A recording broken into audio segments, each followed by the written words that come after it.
사회의 1단원 2차시 지구, 대륙, 그리고 국가들 2차시를 하겠습니다. 전체 단원은 3차시고요.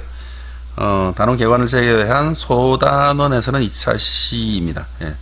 그래서 저번 시간, 앞 시간을 연결해서 하도록 하겠습니다. 교과서 12쪽을 하고 있어요. 읽어보겠습니다. 지구본은 실제 지구의 모습을 아주 작게 줄인 모형이다. 실제 지구처럼 생김새가 둥글다.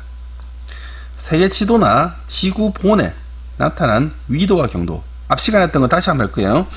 이제 위도라고 하는 것은 가로를 나타내는 선이고요. 경도라고 하는 것은 세로를 나타내는 선입니다. 그래서 첫 시작은 본초 좌우선, 그린위치 천문대를 지나는 영국을 지나는 이 선을 말하는 건데, 경선을 기준으로 동쪽으로 가면 동경, 서쪽으로 가면 서경, 그 다음에 적도를 기준으로, 적도 0도예요. 태양이 이렇게 수직으로 뜨는, 북쪽으로 가면 북위, 남쪽으로 가면 남위. 여러분, 동경, 서경, 북위, 남위 하니까 조금 이게 뭐 헷갈리고 이렇게 뭐 어색하다고 생각하는데, 요거 방위각에 딱 넣어보세요. 예. 동서남북. 예. 동서남북하고 똑같아요. 예. 그래서 동쪽으로 갈 때는 동경, 서쪽으로 갈 때는 서경. 그래서 경도는 좌우를 나타낸다. 위도는 아래 위, 남북을 나타낸다. 그런데 지구가 둥글기 때문에 적도를 기준으로 북쪽으로 올라가는 것은 북위, 남쪽으로 올라가는 것은 남위. 그 다음에 기준을 정해야 되기 때문에 본초 좌우선을 지나는 좌우선을 기준으로, 여기 영도예요. 그래서 동쪽으로 가면 동경, 서쪽으로 가면 서경. 그래서 북위와 남위는 각각 90도로 나누어져서 북쪽과 남쪽 위치를 나타낸다. 서경과 동경은 각각 180도입니다. 180도로 나누어져서 서쪽과 북쪽의 위치를 나타낸다. 그래서 북극은 북위가 90도인 거고, 남극은 남위가 90도인 경우죠. 자, 그 다음 밑에 보면, 위도와 경도를 이용해서 나라의 위치를 나타내는 방법이, 어떤 나라의 동서남북 끝 지점을 찾습니다. 그 다음에 남쪽과 북쪽 끝에 가까운 위선을 찾고, 그 다음에 동쪽과 서쪽 끝에 가까운 경선을 찾아서 각 위선과 경선에 표시된 수치, 동경 얼마다, 북위 얼마다, 동경 위도 얼마, 경도 얼마. 그래서 북위 몇 도, 그 다음에 뭐 동경 얼마, 서경 얼마. 그렇게 해서 그 나라의 위치를 이렇게 할 수 있습니다. 그래서 영역이 큰 나라의 경우에는 그래서 어디부터 어디까지다 라고 할 수 있는 거죠. 그게 이제 교과서 13쪽에 나와 있는데요. 교과서 13쪽을 보시면 이게 나와 있죠. 여기 보면 위도와 경도를 이용해서 여러 나라의 위치를 살펴보기가 되어 있는데, 세계 지도나 지구본에 표시된 위도와 경도를 이용해서 우리나라 위치를 살펴봅시다. 위도와 경도로 나라의 위치를 나타내는 방법을 보면, 아까 말했어요. 이게 동서남북의 끝지점을 찾는 거예요. 예, 끝지점. 여기 북쪽 끝 우리나라입니다. 대한민국이죠. 남쪽 끝은 마라도를 말하는 것 같고요. 그 다음에 동쪽 끝 독도를 말하죠.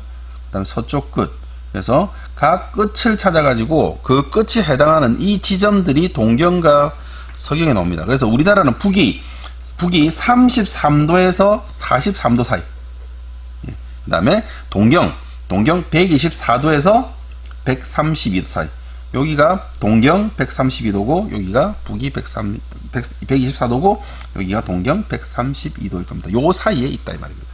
그러면 이제 위도와 경도를 인해서 여러 나라 위치를 찾아보는데, 여러분들이 실제로 세계 지도를 보면서 하면 됩니다. 예를 들어서 한 개만 해볼까요? 뭐 스위스 해볼까요? 쌤 가고 싶은 나라니까. 스위스는 북위가 북위 찾아보면 46도에 있고 6도, 그 다음에 동경 7도에 있다. 그럼 이제 동경이 7도면은 그린위치 천문대랑 가까운 곳에 있네. 당연히 그렇죠.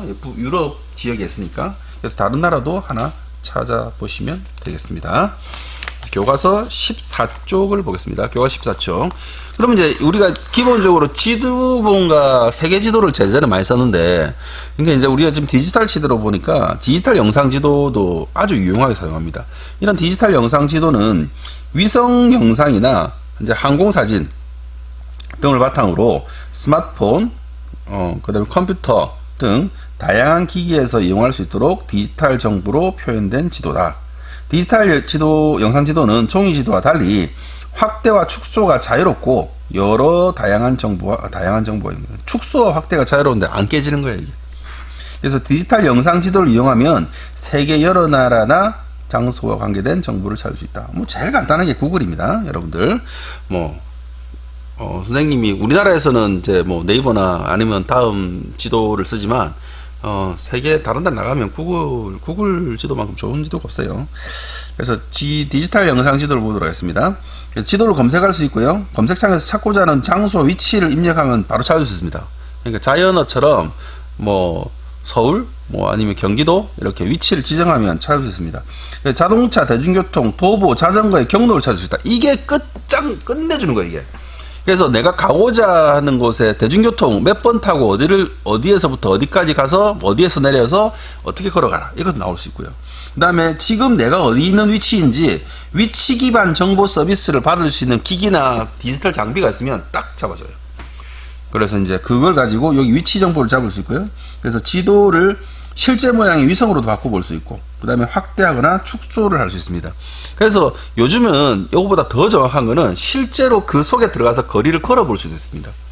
그래서 디지털 지도를 사용하면 일반 지도를 사용할 때보다 훨씬 더 자세하고 다양한 정보를 얻을 수 있습니다. 근데 예전에는 인터넷에 연결이 되어야만 이걸 할 수 있었는데, 지금은 과거보다 인터넷 연결이 세계 여러 곳에도 잘 되고 있고 대역폭이나 속도도 빠릅니다. 그래서 뭐 해외여행 갈 때 그 나라 휴대폰으로 바꾸는 게 유심이라 그러죠. 유심 칩을 이용해서 그 나라에서 사용하는 통신사의 데이터를 사용한다면 훨씬 더 좋은 이런 정보를 얻을 수가 있는 거죠. 그래서 디지털 지도를 사용하는 방법을 익히면 어디를 가든지 사용할 수 있다는 것은 좀 알아줬으면 좋겠습니다. 세계지도, 지구본, 디지털 영상지도는 세계 여러 나라의 정보를 담고 있지만 특징이 서로 다르다. 각 자료의 특징을 살펴보자. 각 자료의 장점과 단점은 뭔가? 언제 어디든 쉽게 사용할 수 있는 자료는 무엇인가? 세 가지죠. 세계지도, 지구본, 디지털 영상자료. 세계지도는 어떤 특징이 있어요? 세계 여러 나라의 위치를 한눈에 볼 수 있고, 나라와 바다 모양, 거리가 실제가 다르게 표현됩니다. 예, 그래서 그린란드가 실제로는 크지 않는데, 이게, 실제 지도, 세계 지도를 보면 그린란드가 굉장히 크게 보이는 걸로. 그래서 북쪽이나 남쪽에 있는 것을 확대를 시킨 효과가 나타나게 됩니다. 그 다음에 이제, 요거는 이제 인터넷 없이도 사용합니다. 인터넷이 없어도 사용할 수 있다. 그래서 과거에는 이것이 가장 큰 강점이었는데, 요즘은 이제 인터넷이 안 되는 지역이 점점점 사라집니다. 그렇지만, 기본적으로 이런 능력을, 실물 지도에서 어디에 무슨 나라가 있는지를 대략 알아두면 디지털 지도를 사용할 때도 굉장히 도움된다는 걸 뒤에 설명하겠습니다. 지구본은 시구의 실제 모습과 비슷하고, 전 세계의 모습을 한눈에 보기 어렵습니다. 가지고 다니기 어렵다. 이 동글동글하니까 한눈에 보기는 어려운데, 좋은 점도 있어요. 어디냐면, 세계 지도보다는 더 정확합니다. 이게 위치, 그 다음에 영토, 그 다음에 영역의 실제 모습과 비슷합니다. 비슷하고, 그 다음에 세계 지도보다 정확합니다. 이런 장점이 있습니다. 그래서 우리가 지구본은 이제는 지구본을 가지고 세계 위치를 찾고, 우리나라에서 각 위치에서 또 다른 위치까지 어떻게 이동하는지를 보기에도 좋아요. 요즘 제일 많이 쓰는 거죠. 디지털 영상지도. 세계지도나 지구본이 찾기 어려운 다양한 정보를 얻을 수 있고, 스마트폰이나 컴퓨터가 필요하면 인터넷 연결해 다양한 기능을 사용할 수 있다. 그 다음에 다양한 정보 어디까지 가능하냐면, 뭐 지리 정보, 이거는 당연한 거고요. 그 다음에 교통, 그 다음에 뭐 숙박, 뭐 이런 정보들도 다 있습니다. 그 다음에 관광, 이런 정보. 그 다음에 거기에다가 후기까지 있어요. 후기까지 다양한 정보, 지리, 교통, 숙박, 그리고 관광 기록까지 다 할 수가 있습니다.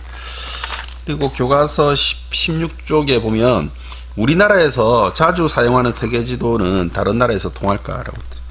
두 지도는 우리나라에서 낯익은 세계지도, 두 지도는 우리에게 낯익은 세계지도와 다른 점이 뭘까? 지금 보면 가하고 나가 있는데, 가 지도는 남반구에서 본 모습이에요. 남반구를 중심으로 이렇게 본 모습이고, 나 지도는 우리나라를 중심으로 두지 않고 여기 아프리카 같은 곳을 중심으로 둔 것 같아요. 예, 그런 것 같고. 그래서 가지도는 남반구의 오스트레일리아가 중심으로 되어서 북반구와 남반구 위치가 서로 바뀌었습니다. 나아지는 이게 아프리카, 유럽을 중심으로 했군요. 유럽을 중심으로 해서 그 다음에 나아지도는 우리나라를 찾아보면 우리나라 사람들이 동방이라고 부르고 동방이라고 부르고 아시아를 동방이라고 부르고 우리나라는 더 동쪽이기 때문에 극동이라고 불렀습니다.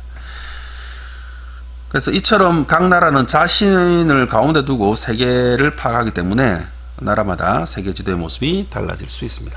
오늘 3차 시 이것으로 마치도록 하겠습니다. 수고하셨습니다.